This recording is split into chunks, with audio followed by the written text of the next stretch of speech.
In the school of architecture, I never took salary that I got 800 rupees. I never took it home for all those 20 years when I was in the beginning of my career. It's a temple. How can you do it? How can you take money from the temple? I would like to take you from a path which normally people are not supposed to travel, or they don't travel. This is a straight way to go. This one is another way to go. But I have to find whether there is a way to come down. The whole idea is, this jungle has been made by us. Before it was all barren. So we talk about architecture. I think architecture is a matter of transformation. Transformation of all odd situations into a favorable condition. All these mounds were made by me standing on the rooftop there. This structure is concrete, but completely free from there and inserted like this. We would overflow the water and the water would come down and cascade into the ponds, and it looked like a nice boat. You see it as all Indian, and yet you can analyze this building as much as modernist, with exposed concrete, with geometric forms, with conscious reuse of modular scale in vertical dimension, to anything that you can see it as.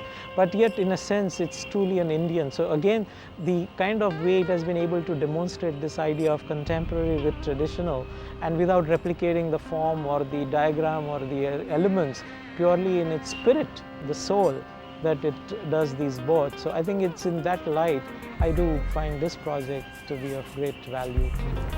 If it is a sustainable building, it should use everything which is available from almost waste. And all this is done by the local people.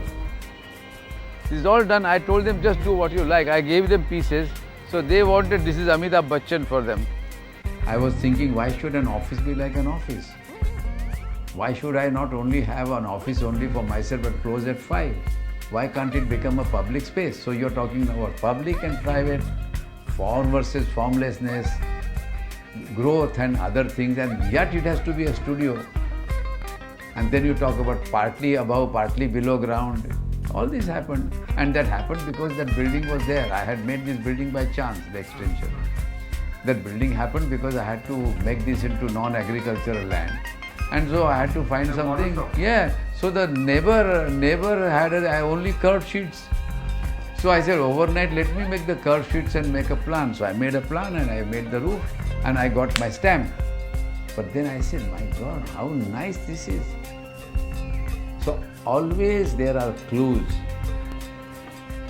We must be aware to use them.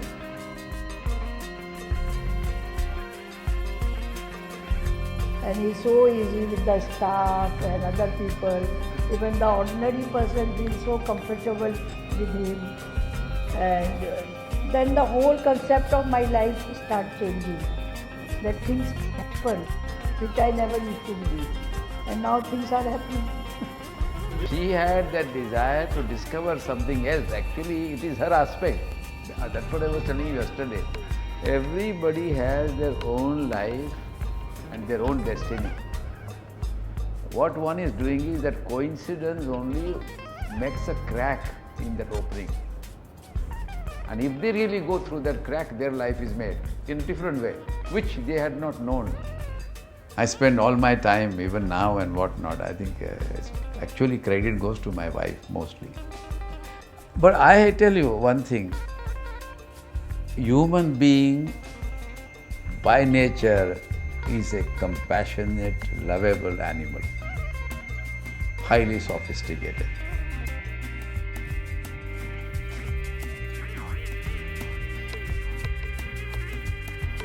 He is able to talk to any level of person. He can talk to a peon or a driver for 2 hours at a stretch, and he can talk to a minister as required. And he is aware of all these levels of society. That combined with this rigor, I think gave him a certain distinct outstanding in the way in which he looked at architecture. तो मैंने कहा नहीं gallery क्यों बनाएंगे, underground बनाएंगे, गुफा बना देंगे. तो बोलते हाँ गुफा अच्छा है, करो गुफा करेंगे. But I said I am going to challenge you. You can't paint. You will have to invent something. I said you can only invent because you have the ability to invent. So I said I am going to challenge myself and I will challenge you. When I made a model, I shook the model. I said I don't like going straight. So these things became like that, you know. And then I said that's how it should be. So the thrust changed, that it was designed on a computer. So first time in my life or anywhere as I know, a completely sustainable building. This is saucers. Black saucers I got made, 10,000 for Cobra. So the myth became here integrated part of the whole story.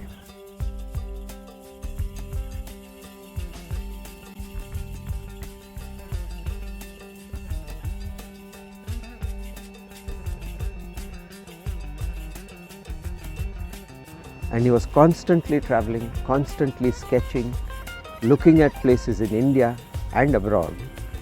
There's a very open-minded approach to architecture, whether it is in India or elsewhere.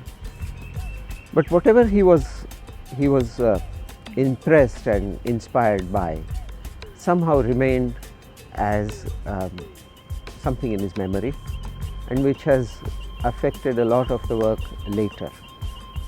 So that we can see from the late 70s onwards, Doshi trying to create a distinctive language which takes of the best of both his masters, but is his own. When you have a role model, you have a problem. You have comparison, then you have a problem. When you think that this is the only way you can survive, then you have a problem. And when I went to Paris, Corbusier did not pay me for 8 months. And I had hardly any money because I had separated from my parents. I had very little money. I went against my brother's wish to Paris. I was not able to speak. 8 months with olive and cheese and bread, that's all. Crying. This is something that is much deeper inside, and it's another way of looking at not architecture alone, but at life. I think that's his direction. Corbusier has been my guru, but I said if he is a guru, then I should not imitate him, but I should follow his spirit. I am saying be grounded in today, wherever you are, like the trees are grounded. Then this tree will not talk about saying that can I become a champa or a mango. Then it grows. You see, Corbusier told me once, which I think is important, that remember there is somebody standing behind you who is better than you, and you are answerable to him.